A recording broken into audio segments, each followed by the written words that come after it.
మన రక్షకుడైన మన ప్రభు అయిన యేసుక్రీస్తు నామంలో మీ అందరికీ కూడా హృదయకాల శుభములు తెలియజేస్తా ఉంటాడు.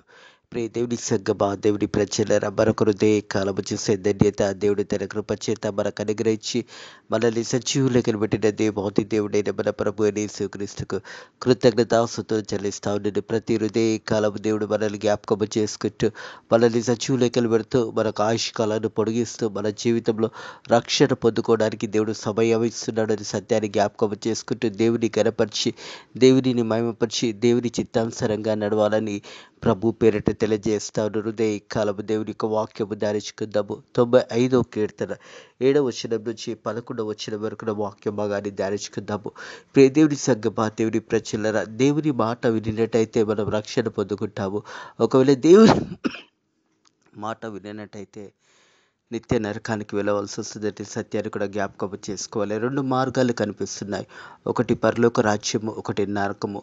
మరి నువ్వు ఏ మార్గంలో నువ్వు ప్రయాణం చేస్తున్నావో, ఏ మార్గం నువ్వు ఎంచుకొని నువ్వు వెళ్తున్నావో నిన్ను పరిశోధించుకోవాలని ప్రభు పేరట్టి తెలియజేస్తా ఉన్నది. ఈ వాక్య భాగంలో తెలియజేయబడుతున్న మాటలు ఏంటంటే, దేవుని మాటకు లోబడినప్పుడు వారందరూ కూడా మరి ఆ ఒక పాలు తేనెల ప్రదేశానికి వారు ప్రవేశించకపోవడం కారణం ఏంటంటే, వాళ్ళలో ఉన్న అసూయ, కోపము, అలాగే దేవుని మీద, అలాగే దేవునిని శోధించారు. కాబట్టి ఆ సమయంలో వారు ఆ పాలు తేనెల ప్రదేశానికి వారు వెళ్ళలేకపోయినారు అనే సత్యాన్ని జ్ఞాపకం చేసుకోవాలని ప్రభు పేరిట తెలియజేస్తా ఉన్నాను. నేడు వచ్చిన చూసినట్టయితే, రండి నమస్కారం చేసి సాగిల పడదాము, మనల్ని సృజించిన యెహోవా సన్నిధికి మోకరించదము. నేడు మీరు ఆయన మాట అంగీకరించినలా ఎంతో మేలు. ప్రియ దేవుడి సగ్గమా, దేవుడి ప్రజల, దేవుని మాట విని దేవుని చిత్తానుసారంగా నడవడం అనేది ఎంతో మేలు అనే సత్యాన్ని జ్ఞాపకం చేయబడుతుంది. రండి నమస్కారం చేసి సాగిలపడదాము, దేవుని సన్నిధిలో దేవునికి మొరపెడదాము, దేవుడు చేసిన మేళ్ళనన్నిటి జ్ఞాపకం చేసుకుంటూ దేవునికి కృతజ్ఞతాస్తుతులు చెల్లిస్తాం. మనల్ని సృజించిన దేవాది దేవుడు, మనుషులమైన మన అందరినీ కూడా సృజించిన దేవాది దేవుని దగ్గరకు వచ్చి సాగిలపడి దేవుని సన్నిధిలో దేవునికి నమస్కారం చేసి దేవునికి కృతజ్ఞతాస్తుతులు చెల్లిస్తాము. మనలను సృజించిన యెహోవా సన్నిధిని మోకరించెదము. నేడు మీరు ఆయన మాట అంగీకరించిన ఎడల ఎంతో మేలు. నేడు దేవుని యొక్క వాక్యమును అంగీకరించి వాక్యానుసారంగా నడుచుకున్నట్టయితే అది నీకు ఎంతో మేలు, నీ కుటుంబానికి కూడా ఎంతో మేలు అనే సత్యాన్ని జ్ఞాపకం చేసుకోవాలి. దేవుడు చేసిన ప్రతి కార్యాన్ని బట్టి దేవుని సన్నిధిలో మనల్ని మనం కనపరుచుకొని కృతజ్ఞతాస్తుతులు చెల్లించాలి. అలాగే దేవుని మాట వినినట్టయితే అది నీకు మేలు అనే సత్యాన్ని జ్ఞాపకం చేయబడుతుంది. అలాగే చూసినట్టయితే ఎబ్రీలకు రాసిన పత్రిక 3వ అధ్యాయం, ఎబ్రీలకు రాసిన పత్రిక 3వ అధ్యాయం 15వ వచనం చూసినట్టయితే,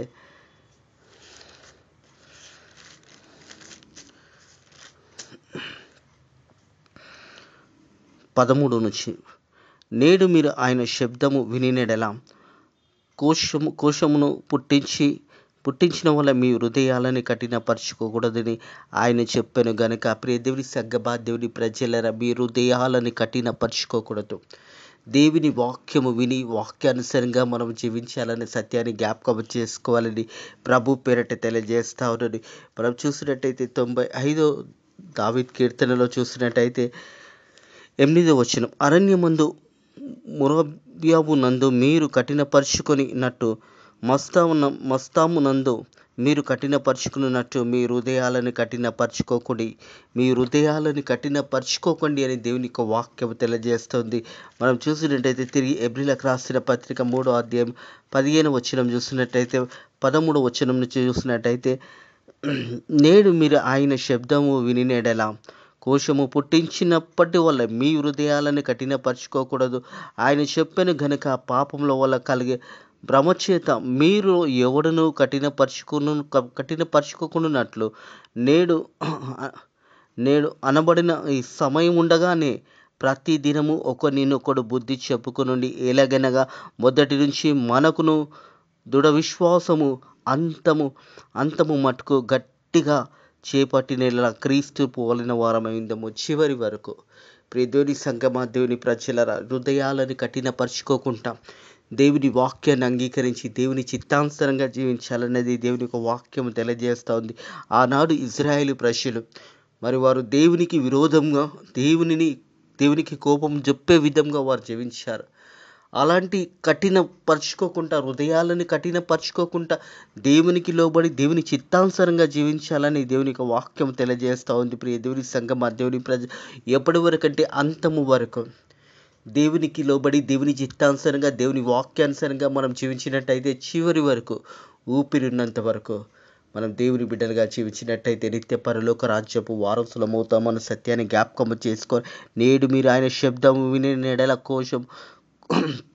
కోశం పుట్టించినప్పుల మీ హృదయాలను కఠినపరుచుకోకూడి, ఆయన చెప్పిన గనుక పాపంలో వల్ల కలగ భ్రమ చేత మీలో ఎవడును కఠినపరుచుకోకున్నట్లు నేడు అనబడే సమయం ఉండగానే ప్రతిదినము ఒకరికొకరు బుద్ధి చెప్పుకొని దేవుని మాటలు మాట్లాడుకొని దేవుని సన్నిధిలో దేవుని ఘనపరిచే బిడ్డలుగా ఉండాలన్నది దేవునికి వాక్యం తెలియజేస్తుంది. ప్రతి దినము ఒకరికొకరు బుద్ధి చెప్పుకున్నాడు. ఏలైనగా మొదటి నుంచి మనకు దృఢపరిచిన విశ్వాసం అంతము మట్టుకు గట్టిగా చేపట్టబడాలనని క్రీస్తు పోలిన వారై ఉందుము. చివరి వరకు మన ఊపిరినంత వరకు దేవుని వాక్యం విని వాక్యానుసారంగా జీవించాలనేది దేవుని యొక్క వాక్యం తెలియజేస్తుంది. ఎబ్రీలకు రాసిన పత్రిక 4వ అధ్యాయము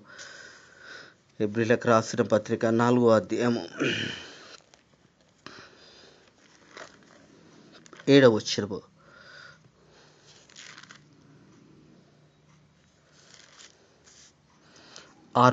కాగా ఎవరో కొందరు విశ్రాంతిలో ప్రవేశించదరనే మాట నిశ్చయం గనక ముందు సువార్త విన్నవారు అవిధేయత చేత ప్రవేశింపలేదు గనక నేడు మీరు ఆయన మాటలు వినినెడల మీ హృదయాలను కఠినపరచుకోకండి. వెనుక చెప్పబడిన ప్రకారము ఇంతకాలము తర్వాత దావీదు గ్రంథంలో నేడు ఇంకా ఆ దినము నియమించి ఉన్నాడనే మాట జ్ఞాపకం చేయబడుతుంది. ఇదే మాట కీర్తనలు 95వ కీర్తన 7-8 వచనంలో రాయబడిన మాటలు అపోస్తుడైన పౌలు ఎబ్రీలకు రాసిన పత్రికలో మనకు తిరిగి జ్ఞాపకం చేస్తూ ఉన్నాడు. కాగా ఎవరైనా కొందరు విశ్రాంతిలో ప్రవేశించదరని మాట నిశ్చయం గనక దేవుని యొక్క రాజ్యంలో దేవుని యొక్క విశ్రాంతిలో ప్రవేశించేవారు నిశ్చయంగా ఉన్నారు గనక ముందు సువార్త విన్నవారు అంటే దేవుని మాటలు విన్నవారు అవిధేయత చేత ప్రవేశింపలేదు. ప్రియ దేవుని సంఘమా, దేవుని ప్రజలారా, వారి యొక్క జీవితాలలో అవిధేయత చేత వారు దేవుని యొక్క సన్నిధిలో వారు ప్రవేశింపలేకపోయినారు. ముందుగా సువార్త ప్రకటించబడి కొంతమంది వారు దేవుని నమ్మి వారు విశ్రాంతిలో ప్రవేశించిన మాట నిశ్చయం గనక ముందు సువార్త విన్నవారు అవిధేయత చేత ప్రవేశింపలేదు గనక నేడు మీరు ఆయన మాట వినే నెడల మీ హృదయాలను కఠినపరచుకోకండి. వెనుక చెప్పబడిన ప్రకారం ఇంతకాలము తర్వాత దావీదు గ్రంథంలో నేడు ఒక దినము అనేది నిర్ణయించబడింది. ప్రియ దేవుని సంఘమా, దేవుని ప్రజలారా, ఆ దినం అనేది నిర్ణయించబడింది. ఒక దినం వస్తుంది. ఆ దినం అనేది మన జీవితంలో ఈ లోక ప్రయాసం నుంచి వదిలి వెళ్తున్నప్పుడు ఎలా నువ్వు ఈ లోక ప్రయాసం నుంచి వదిలి వెళుతున్నావో నిన్ను పరిశోధించుకో. నువ్వు ఎక్కడికి వెళ్తున్నావు, నువ్వు మరణించిన తర్వాత నీ స్థానం ఎక్కడున్నదో ఒక్కసారి నిన్ను పరిశోధించుకో. ఆనాడు అది జరిగించబడింది. ఆ రోజు ఇశ్రాయేలు ప్రజలు దేవాతి దేవుడు ఇశ్రాయేలు ప్రజల బానిస బ్రతుకుల నుంచి ఐగుప్తు దేశంలో నుంచి వారిని మోషే నాయకత్వంలో తీసుకొచ్చినప్పుడు వారు దేవుడు చేసిన మేలనన్నిటిని మర్చిపోయి సునిగి దేవుని ప్రశ్నించి దేవుడు మాకేం చేశాడని దేవుని శోధించినప్పుడు దేవాతి దేవుడు అక్కడి నుంచి ప్రయాణమైన వారిలో ఏ ఒక్కరు కూడా పాలు తేల ప్రదేశంలో ప్రవేశింపలేకపోయినారు. కారణం ఏంటంటే వారు దేవునిని శోధించారు. దేవుడు చేసిన మేళ్ళని మర్చిపోయినారు. దేవుడు చేసి ప్రతి దినము మన్నాతో దేవుడు వారిని పోషించినది అది అవన్నీ కూడా మర్చిపోయి సునిగి దేవునికి కోపము తెప్పించారు. ఆ తర్వాత జరిగిన పరిణామం ఏంటంటే ఏ ఒక్కడు కూడా పాలు తేనెల ప్రదేశంలో ప్రవేశించలేకపోయినారు. ఇజ్రాయేలులో బానిస బ్రతుకుల నుంచి విడిపించిన వారిలో ఏ ఒక్కరు కూడా వారు పాలు తేనెల ప్రదేశంలో ప్రవేశింపలేకపోయినారు. కారణం ఏంటంటే వారు దేవునిని శోధించి ఉన్నారు. కాలేబు, యెహోషువ తప్ప ఎవరు కూడా ఆనాడు ప్రయాణమైన వారిలో కాలేబు, యెహోషువ తప్ప ఎవరు కూడా మిగిలి ఉండలేదు. దేవుని శిక్షకు వారందరూ కూడా మరణించారు. ప్రియ దేవుని సంఘమా, దేవుని ప్రజలారా, అరణ్యంలోనే వారందరూ కూడా చనిపోయినారు. కారణం ఏంటంటే దేవుడు చేసిన మేళ్లను వాళ్ళు జ్ఞాపకం చేసుకోకుండా, దేవునికి కృతజ్ఞతాస్తుతులు చెల్లించకుండా దేవుని శోధించారు. ఇరుదే కలవి మాటలిట్టుట ప్రియ దేవుని సంగమా, దేవుని ప్రజలరా, మన ఆత్మీయ జీవితం ఎలా ఉన్నది? ఆనాడు ఇశ్రాయేలు ప్రజలకు ములుగు విని దేవాది దేవుడు వారిని విడిపించి అక్కడి నుంచి తీసుకొని వస్తే వారు దేవుని మీద సునిగి, మాకు దేవుడు ఏం చేశాడు? అంతగా దేవాది దేవుడు 40 సంవత్సరంలో 40 సంవత్సరంలో ఆ ప్రయాణంలో దేవుడు వారిని కాపాడిన విధానాన్ని మర్చిపోయి వారు దేవుని శోధించినప్పుడు ఒక్కరు కూడా ఆ పాలు తేనెల ప్రదేశంలో ప్రవేశించలేకపోయినారు. ప్రియ దేవుని సంగమా, దేవుని ప్రజలరా, ఇరుదే కలవి మాటలు ఇట్టిన ప్రియ సహోదరుడ, ప్రియ సహోదరి, నీ జీవితం ఎలా ఉన్నది? నీ బ్రతికి ఎలా ఉన్నది? ఒక్కసారి పరిశోధించుకోండి. ఎందుకంటే ఒక దినం ఉన్నది, అది మరణం ఉన్నది. మనకు ఆ మరణ దినము రాకముందే నీ జీవితాన్ని నువ్వు కట్టుకొని దేవుని సన్నిధిలో దేవునికి కృతజ్ఞతాస్తుతులు చెల్లించి నువ్వు జీవించినట్టయితే ఇది నీకు ఆశీర్వాదకరం ఉంటుంది. అందుకే 95వ కీర్తనలో మొదట తెలియజేసిన మాట, లేదంటే మొదటి వచనం 2వ వచనం చూస్తున్నట్టయితే, రండి యెహోవా గురించి ఉత్సాహగానం చేయదము, మన రక్షణ దుర్గం బట్టి సంతోషగానం చేయదము, కృతజ్ఞతాస్తుతులు చెల్లించి ఆయన సన్నిధికి వచ్చేదము, కీర్తనలు పాడుచు ఆయన పేరిటన సంతోషగానము చేయదుము. సంతోషగానము చేయదుము. ప్రియ దేవుని సంగమా, దేవుని ప్రజల, దేవునికి కృతజ్ఞతాస్తుతులు చెల్లించవలసిన మనము. ఒకవేళ ఆనాడు ఇజ్రాయేలు ప్రజలు మరి దేవునిని ఏ రీతి శోధించారో మనం కూడా శోధిస్తున్నామేమో. హృదయకాలం మన ఆత్మీయ జీవితంలో మన హృదయాలను పరిశోధించుకోవాలి. ఒక దినం వస్తుంది, ఆ దినము భయంకరమైన దినం వస్తుంది, నిత్య నరకానికి నువ్వు వెళ్ళవలసి వస్తున్నది సత్యాన్ని జ్ఞాపకం చేసుకోవాలని ప్రభు పేరట తెలియజేస్తా ఉన్నాను. హృదయకాలం పాటలు ఇట్టున్న ప్రియ సహోదరుడా, ప్రియ సహోదరి, నీ జీవితం ఎలా ఉంటుందో ఒకసారి నేను పరిశోధించుకో. దేవుడు చేసిన మేలకు దేవునికి కృతజ్ఞతాస్తుతులు చెల్లిస్తున్నావా? దేవుని సన్నిధిలో పాటలు పాడుతూ దేవుని మందిరంలో నువ్వు ప్రవేశించగలుగుతున్నావా? ఒక్కసారి నిన్ను పరిశోధించుకోవాలని ప్రభు పేరట తెలియజేస్తా ఉన్నాను. 95వ కీర్తన చూసినట్టయితే 6వ వచనం, మనం ఆయన పాలించే ప్రజలమై, ఆయన మేపు గొర్రెలమై ఉన్నాము. మనం దేవుని ప్రజలమై ఉన్నాము. హృదయ కలవి మాటలు వింటున్న ప్రియ సహోదరుడా, ప్రియ సహోదరే, నీ జీవితం ఎలా ఉన్నదో ఒకసారి నిన్ను పరిశోధించుకో. ఆనాడు ఏం చేశారంటే దేవునిని వారు శోధించారు కాబట్టి ఆ ప్రదేశానికి వారు పాలు తేనెల ప్రదేశాన్ని, కానాను దేశానికి వారు ప్రవేశింపలేకపోవడానికి కారణం ఏంటంటే వారు దేవుని శోధించారు.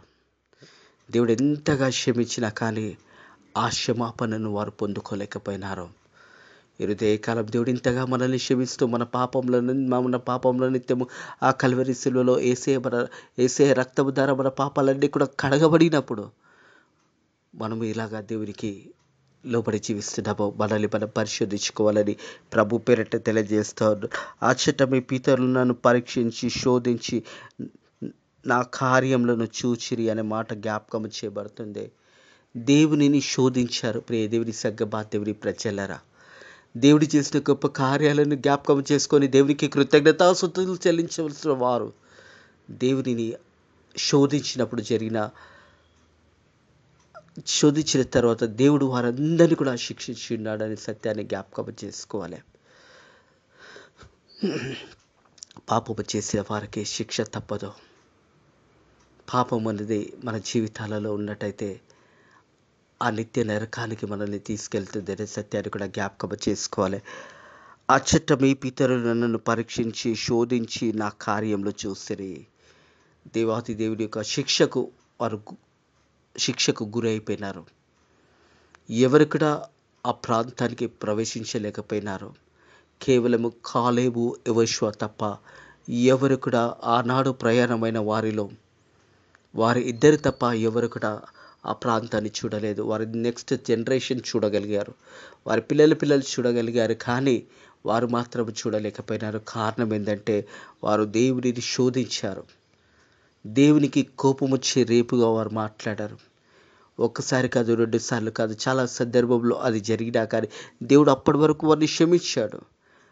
వారు దేవుని మాట వినినప్పుడు దేవుడు వారిని శిక్షించున్నాడనే సత్యాన్ని జ్ఞాపకం చేయబడుతుంది.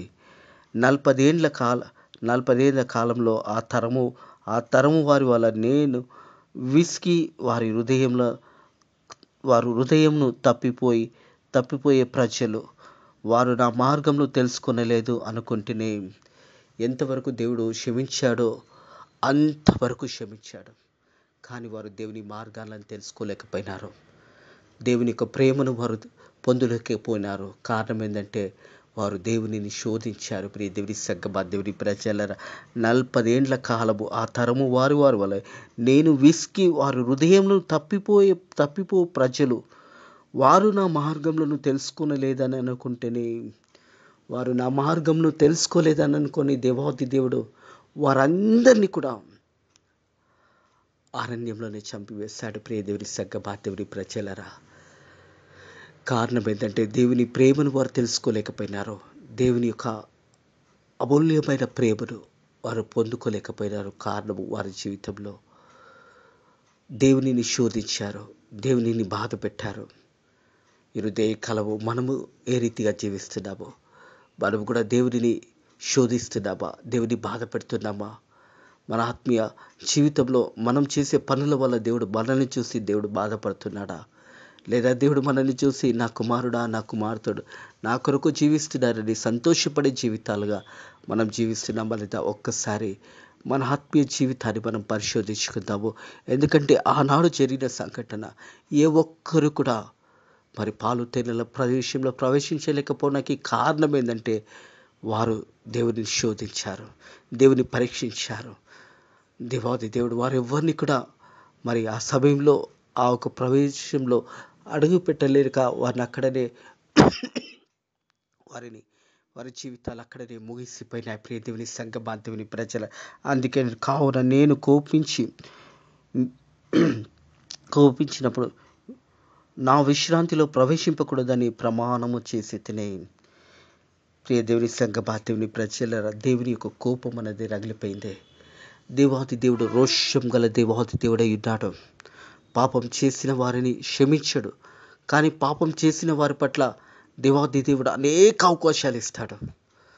అవకాశాలను జారవించుకుంటే చివరికి జరిగేదే నిత్య నరకమైన సత్యాన్ని జ్ఞాపకం చేస్తుంది. ప్రియ దేవుని సంగమా, దేవుని ప్రజలరా, కావున నేను కోపగించి వారెప్పుడు నా విశ్రాంతిలో ప్రవేశింపకూడదని ప్రమాణము చేసి తిని. ఏ ఒక్కరు కూడా మరి ఆ పాలు తేనెల ప్రదేశానికి వెళ్ళలేకపోయినారు. అందుకే 7వ వచనం ఏముంటుందంటే, రండి నమస్కారము చేసి సాగిలపడదాము, మనలను సూచించిన యెహోవా సన్నిధిని మోకరించేదము. నేడు మీరు ఆయన మాట అంగీకరించినడలా ఎంతో మేలు. దేవుని మాట మనం విన్నట్టయితే అది మనకెంతో మేలు అనే సత్యాన్ని జ్ఞాపకం చేయబడుతుంది. ఈరోజే కాలపు నీ జీవితంలో, నా జీవితంలో దేవుడు చేసిన మేలన్నిటిని జ్ఞాపకం చేసుకుంటూ దేవునికి కృతజ్ఞతాస్తుతులు చెల్లిస్తూ దేవుని మహిమపరిచే సమయంలో మనం దేవునిని మహిమపరిచి దేవుని చిత్తానుసారంగా జీవించినట్టయితే మనం అందరం కూడా దేవుని ప్రజలంగా ఉన్నాము. ఆయన మేపే మందగా ఉన్నాము. మనము దేవుని మందగా ఉన్నట్టయితే ఆయన మన కాపరిగా ఉన్నాడు. నేను గొర్రెలకు మంచి కాపరి, నా గొర్రెల కొరకు నేను ప్రాణం పెట్టి ఉన్నానని అన్నాడు. ఇరుదే కాలపు దేవాది దేవుడు మనందరి నిత్యము దేవాది దేవుడు ప్రాణం పెట్టి ఉన్నాడు. మన నిత్యము, మన రక్షణార్థ నిత్యము మనమందరం కూడా ఆ పాపము అనే బంధకంలో చిక్కకుండా యేసు ప్రభు ఆ కల్వరి సిలువలో వేలాడి యేసు ప్రభు రక్తపు ద్వారా ప్రతి వేళ చెల్లించేశాడు. తిరిగి 3వ రోజు లేసి ఈ సమయంలో కూడా తండ్రి కుడి పార్శ్వంలో కూర్చొని మన కొరకు విజ్ఞాపన చేస్తున్నాడనే సత్యాన్ని జ్ఞాపకం చేసుకోవాలని ప్రభు పేరట తెలియజేస్తా ఉన్నాను. ఇట్టి మాటలను ఉదయకాలము దేవుడు మీ ఆత్మీయ జీవితంలో దీవించి ఆశీర్వదించి ఫలింపచేయునుగాక. రక్షణ మార్గంలో మీరందరూ నడువునుగాక. దేవాది దేవుని గణపరిచే విధంగా మనం జీవిస్తాము. అనేకులను రక్షణ మార్గంలో నడిపిస్తాము. అనేకులకు సువార్త ప్రకటిస్తాము. అనేకుల కొరకు ప్రార్థన చేస్తాము. అనేకులను దేవుని మందిరానికి నడిపించాము. దేవుని వాక్యం బోధిస్తాము. అట్టి కృప దేవుడు మనందరికీ అనుగ్రహించునుగాక. ఇరుదే కాలము దేవుడు మనందరినీ కాపాడి సజీవులెక్కలు పెట్టిన దేవాది దేవుడు మనకు సమృద్ధిగా దేవాది దేవుడు దీవించి ఆశీర్వదించునుగాక. మీ కుటుంబంలో మీ పిల్లల పిల్లలను దేవుడు దీవించి ఆశీర్వదించునుగాక. ప్రార్థన చేసుకుందాము. పరిశుద్ధుడా దేవాది కొద్దినప్పుడు స్తోత్రము తండ్రి, హృదయ కాలము తండ్రి, మరొకసారి నైనా ఇజ్రాయేల్ ప్రజలు నైనా ఆనాడు నైనా ప్రభా మరి నేను ఐగుప్తు దేశం నుంచి వారిని విడిపించినప్పుడు వారు ఎవరు కూడా మరి నాయన పాలు తేలల ప్రదేశంలో ప్రవేశింపలేదు. నేను శోధించి నాయన నేను నైనా నేను చేసిన మేళ్లకు వారు నైనా లోబడలేక మరి నేను శోధించినప్పుడు వారు ఎవరు కూడా మరి ఆ ఒక పాలు తేనెల ప్రదేశానికి ప్రవేశించలేకపోయినారు నాయన ప్రభా. అలాంటి జీవితాలు మేము జీవించుకుంటా నీకు కృతజ్ఞతగా జీవించడానికి సాయం చేయండి. కాలేబులాగా యెహోషువలాగా మేము జీవించడానికి నీ కృపతారా మాకు సాయం చేయండి. అలాగే తండ్రి ప్రభా, ఈ రోజంతా కూడా దీవించి ఆశీర్వదించండి. ఫెయిత్ ఆఫ్ మినిస్ట్రీస్ మందిరాన్ని దీవించండి. అలాగే తండ్రి మా ప్రజలను, మా దేశాన్ని మీరు దీవించండి, ఆశీర్వదించండి. ఈ రోజు ఎంతట్లో కూడా నీ గొప్ప రక్షణ మాకు అనుగ్రహించినందుకు నీ కృతజ్ఞతాస్తుతులు చెల్లిస్తూ అనారోగ్యంతో ఉన్న బిడ్డలను ముట్టండి, స్వస్థపరచండి, బాగు చేయండి. ఎవరైతే అనారోగ్యంతో బాధపడుతున్నారో ప్రభు, వారందరినీ విడిపించి వారికి మంచి ఆరోగ్యము దయచేయమని అడుగుతున్నారు. అలాగే తండ్రి ప్రభా, ఈ పరిచర్య ఫెయిత్ ఆఫ్ మినిస్ట్రీస్ పరిచర్యను దీవించి ఆశీర్వదించి ఇంకా అంచెలంచెలుగా ఎదిగింపును దయచేయమని నజరుడైన యేసుక్రీస్తు నామములో ఈ ప్రార్థన అడిగి వేడుకుంటున్నాము తండ్రి, ఆమేన్. మన రక్షకుడైన మన ప్రభు అయిన యేసుక్రీస్తు యొక్క కృపా సమాధానం ఇప్పుడు ఎల్లప్పుడు సదాకాలము మన కుటుంబంలో తోడై నీడయుడును గాక. ఆమేన్.